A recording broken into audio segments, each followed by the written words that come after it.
esse voto em voto facultativo, como já acontece na França, como já acontece nos Estados Unidos, como já acontece na Argentina e cá entre nós, na maioria dos países. Tudo bem? Então, em resumo, o voto obrigatório não é cláusula pétrea, diferente do voto direto, secreto, universal e periódico. Portanto, a Constituição pode sim ser alterada para transformar o voto de obrigatório para facultativo.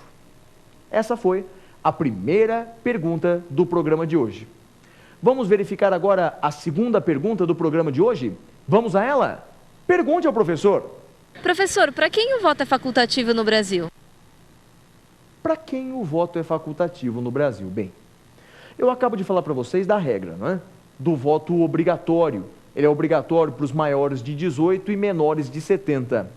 Pois bem, o voto será facultativo nos termos do artigo 14 da Constituição para as seguintes pessoas. Primeiro, para os maiores de 16 e menores de 18 anos. Então, para esses jovens, entre 16 e 18 anos, o voto para eles é facultativo. Eles votam se eles quiserem. Além do maior de 16 e menor de 18, para quem mais o voto é facultativo no Brasil? Para os maiores de 70 anos. Maior de 70 anos também o voto é facultativo, vota se quiser. Então, maior de 70, o voto é facultativo. E por fim, o voto também é facultativo para os analfabetos. Então, para o analfabeto, o voto é facultativo. Então, guarde essa regrinha. O voto é facultativo para o maior de 16 e menor de 18, para o maior de 70 e para os analfabetos. Para eles, portanto, o voto é facultativo. Tudo bem? Fácil, não é? Fácil essa pergunta. Essa foi a segunda pergunta aí do nosso programa de hoje. Vamos à terceira pergunta desse nosso segundo bloco? Vamos a ela? Vamos ouvir o que o telespectador ou a telespectadora tem a dizer. Pergunte ao professor. Professor, quais são as condições de elegibilidade?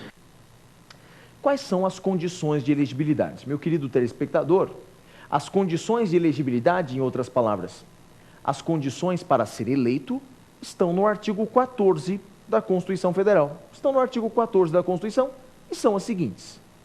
Tem que ser brasileiro. Para ser eleito a um cargo público no Brasil, tem que ser brasileiro. Pode ser brasileiro nato, pode ser brasileiro naturalizado, na maioria das vezes. Exceção a essa regra se dá com relação ao presidente da República. Presidente da República, vice-presidente da República, esse tem que ser brasileiro nato. Na realidade, a Constituição brasileira prevê alguns cargos que são privativos de brasileiros natos. Os cargos privativos de brasileiros natos são, preste bastante atenção porque esse rol é taxativo: presidente da República, vice-presidente, depois presidente da Câmara dos Deputados, presidente do Senado Federal, ministro do STF. Esse é o primeiro grupo importante. Esse grupo é importante porque são exatamente aquelas pessoas que podem chegar à presidência da República. Se o presidente, por qualquer razão, deixa o cargo, quem assumirá a presidência é o vice-presidente. Também tem que ser brasileiro nato. Se o vice-presidente, por qualquer razão, não puder assumir, quem assumirá a presidência é o presidente da Câmara, que também tem que ser brasileiro nato. Veja um detalhe importante, hein?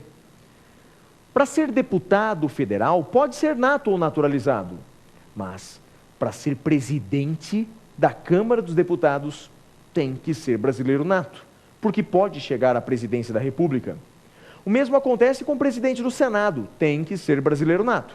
Senador, pode ser nato ou naturalizado, mas se quiser ser presidente do Senado, tem que ser brasileiro nato.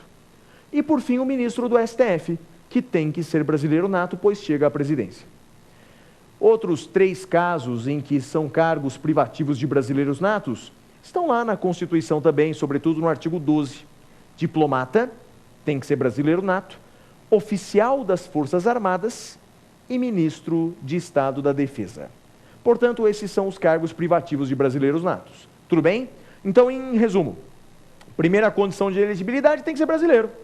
Pode ser brasileiro nato e, em muitos cargos, brasileiro naturalizado. Além dessa condição de elegibilidade, há outras também. Por exemplo, o alistamento eleitoral. Então, para ser eleito, é necessário que haja o alistamento eleitoral. Aliás, é uma condição tanto para votar quanto para ser votado. O alistamento eleitoral, que é aquele procedimento que tramita lá na Justiça Eleitoral, ele é um procedimento necessário tanto para votar quanto para ser votado, portanto, aí, segunda condição de elegibilidade no Brasil, o alistamento eleitoral. Terceira condição de elegibilidade, terceira condição para ser eleito no Brasil é estar no gozo dos direitos políticos. Ou seja, ter a plena possibilidade de votar e ser votado, estar no gozo dos direitos políticos.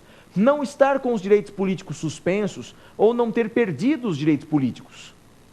O artigo 15 da Constituição Federal fala das hipóteses de perda e suspensão dos direitos políticos. Quer ver só algumas situações? Se a pessoa que era brasileira naturalizada, se deixa de ser brasileiro, perde os direitos políticos. Se deixa de ser brasileiro, perde os direitos políticos e, portanto, não pode mais ser eleito no Brasil. Outra hipótese é aquele que é condenado por sentença condenatória penal transitada em julgado. Quem é condenado por sentença penal irrecorrível tem suspensos os seus direitos políticos enquanto durar os efeitos daquela condenação. Não vai poder ser eleito caso seja condenado em sentença penal irrecorrível. Outra hipótese de suspensão dos direitos políticos se dá lá, meus queridos amigos, na ação de improbidade administrativa. Se o agente é condenado numa ação de improbidade administrativa, além do dever de reparar o dano causado ao erário, ele tem como consequência a suspensão dos direitos políticos.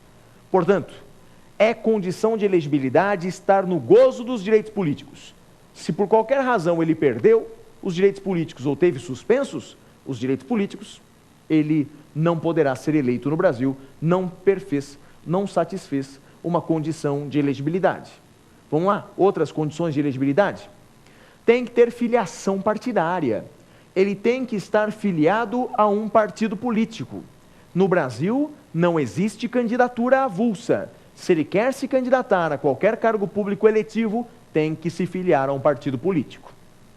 Alguém poderia perguntar, essa pergunta é um detalhezinho bastante interessante. E quanto ao militar? Militar, ele pode ser eleito? Militar, ele pode ser eleito? Pode. O artigo 14, parágrafo 8º da Constituição permite. O artigo 14, parágrafo 8º, ele diz que o militar com mais de 10 anos de atividade, ele pode se candidatar a um cargo público sem ter que se afastar completamente das Forças Armadas. Então, o militar com mais de 10 anos, ele pode, sem deixar exatamente o serviço militar. Mas como que isso vai funcionar? Segundo o artigo 14, parágrafo 8º, ele será agregado pela autoridade superior e, se eleito for, ele passa para a inatividade. Isso militar com mais de 10 anos na atividade. Tudo bem? Mas tem um detalhe aqui bastante curioso. O artigo 142, que fala das Forças Armadas, ele diz que uma das proibições que o militar tem é a filiação partidária. Diz que o militar não pode se filiar a partido político. Aí vem uma indagação do tamanho do mundo. Se o militar, segundo o artigo 142, não pode se filiar a um partido político, como é que ele vai se candidatar nas eleições? Se a filiação partidária é uma das condições de elegibilidade, qual a resposta a essa indagação gigantesca? Aí a resposta há muitos anos é dada pela Justiça Eleitoral brasileira. Diz que nesse caso específico do militar que se candidata, ele não vai fazer essa prévia filiação partidária. Apenas será feito o registro de sua candidatura. E se ele for eleito, aí sim, como ele vai para a inatividade lá das Forças Armadas, aí ele se filia a posteriori ao partido político. Entendeu a pegadinha? Repito, como o artigo 142 veda que o militar se filia a um partido político, ele apenas registra sua candidatura sem essa filiação partidária, é uma exceção, e se eleito for, aí sim ele se filia àquele partido político. Fácil, não é? Outra condição de elegibilidade, meu querido telespectador, é a fixação do domicílio eleitoral na circunscrição em que ele vai ser eleito. Por exemplo, vai ser eleito prefeito de Goiânia, tem que ter seu domicílio eleitoral naquela cidade. Vai ser eleito governador de Santa Catarina, tem que ter seu domicílio eleitoral em